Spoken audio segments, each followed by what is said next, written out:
წინა ხელისუფლების პერიოდში პოლიტიკური თანამდებობის პირების საქმიანობის შესწავლა სწორედ ამ მიზნით შეიქმნა საპარლამენტო ჯგუფი. დროებითი საგამოძიებო კომისიის პირველი სხდომა დღეს გაიმართა. კონკრეტულად რა უნდა გამოიწვიოს კომისიამ და როგორია გამოხმაურებები პოლიტიკოსების მხრიდან, ღია ეთერში შოთიკო სადაღაშვილი შემოგვიერთდება. 2008 წლის აგვისტოს ომი, ნაციონალური მოძრაობის 9 წლიანი მმართველობის პერიოდი და ადამიანის უფლებების დარღვევის შემთხვევები. სწორედ ეს არის თემები, რომელზეც დღეს მთელი დღის განმავლობაში პარლამენტში დროებითი საგამოძიებო კომისია მუშაობდა. იკითხებოდნენ კონკრეტული პირები, მათ შორის იუსტიციის მინისტრის მოადგილე ბექა ძამაშვილი, CSKO-სა და შინაგან საქმეთა სამინისტროს, ასევე პროკურატურის წარმომადგენლები.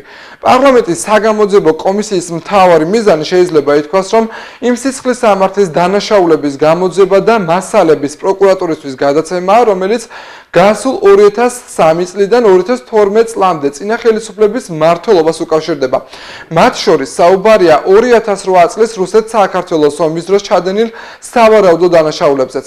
ეს საკითხი ოპოზიციას აფიქრებინებს, რომ ხელისუფლება ისრებს სხვა მიმართულებით გადატანას ცდილობს და იმ რეალობას გაურბის, რაც დღეს ქვეყანაშია. ისინი ფიქრობენ, რომ თავარი დღეს ეს საკითხი არ არის და შესაბამისად თვლიან, რომ თუ მაინც და მაინც ისინი გადაწყვეტენ, რომ მსგავსი თემები დაინტერესდნენ, ამ შემთხვევაში ობიექტური გამოძიება ქართული ოცნების წინააღმდეგაც უნდა ჩატარდეს. რეალურად ყველა დამნაშავე უნდა დაისაჯოს. ეს არ აქვს მნიშვნელობანაც მოძრაობისა იქნება, ქართული ოცნებისა იქნება თუ კიდე სხვა ვიღაცა იქნება. აქედან გამომდინარე, როდესაც ისრები გადაგაქა იმ 9 წელზე, რომელიც 9 წელშიც მოხდა ეს დანაშაულები და დღეს იგივე უფრო მეტი დანაშაული ხდება, მაშინ მოდი ასე ვთქვათ, რომ დაიწყეთ გამოძიება ქართულ ოცნებაში, რამდენი დანაშაული მოხდა, ხოლო შემდეგ გადავიდეთ იმ 9 წელზე და გავასამართლოთ ის ადამიანები, ვინც დანაშაული ჩაიდინა. ხალხი უკვე მიხვდა მათ ეშმაკობებს, ხალხმა უკვე დაინახა, რომ ის 9 წელი მხოლოდ და მხოლოდ იმიტომ უნდათ, რომ გადაფარონ დღეს რაც ხდება ქვეყანაში და ეს მათ უბრალოდ არ გამოუვათ. ოპოზიციისგან განსხვავებით სახელმწიფო გუნდი ფიქრობს, რომ ეს არის საკითხი, რომელიც არავინ უნდა დაივიწყოს და უფრო მეტიც. ისინი ფიქრობენ, რომ ნაციონალური მოძრაობის დანაშაულები მომავალმა თაობამ უნდა იცოდეს. შესაბამისად თვლიან, რომ ყველა იმ პირის დასჯა, ვისაც ქვეყნის წინაშე დანაშაული მიუძღვის, არის ძალიან მნიშვნელოვანი.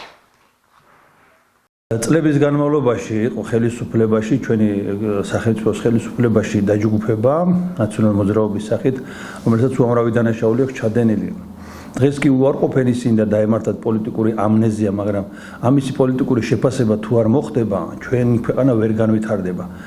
რამე თუ ყველაფერს უნდა დაერქვას თავისი სახელი. ამ 9 წლის განმავლობაში დაიწყო ქონებების ჩამორთმევა უკანონოდ, დაიწყო უკანონოდ დაპატიმრება, საკუთრების ხელყოფა.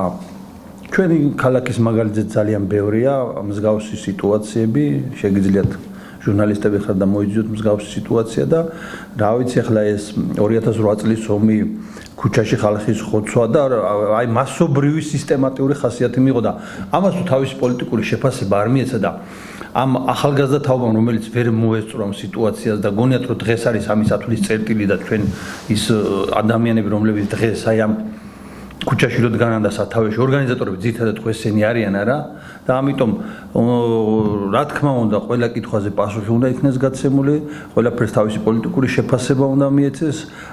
განა იმიტომ რომ ეს ნაციონალური მოძრაობის გულის უნდა გაკეთდეს. უნდა გაკეთდეს იმიტომ რომ აღარასოდეს ამ ქვეყანაში მსგავსი აღარასოდეს აღარ განმეორდეს. რა დრო დასჭირდება დროებით საპარლამენტო კომისიას აღნიშნულ საკითხებზე მუშაობისთვის ეს ცნობილი არ არის, თუმცა სახელმწიფო გუნდს გაცხადებული აქვს, რომ ყველა ის პირი, ვისაც ქვეყნის წინაშე დანაშაული მიუძღვის, კანონის შესაბამისად დაისჯება. სისხლის სამართლის წარმოება არ შეეხებათ თავდაცვის სამინისტროს ჯარისკაცებს.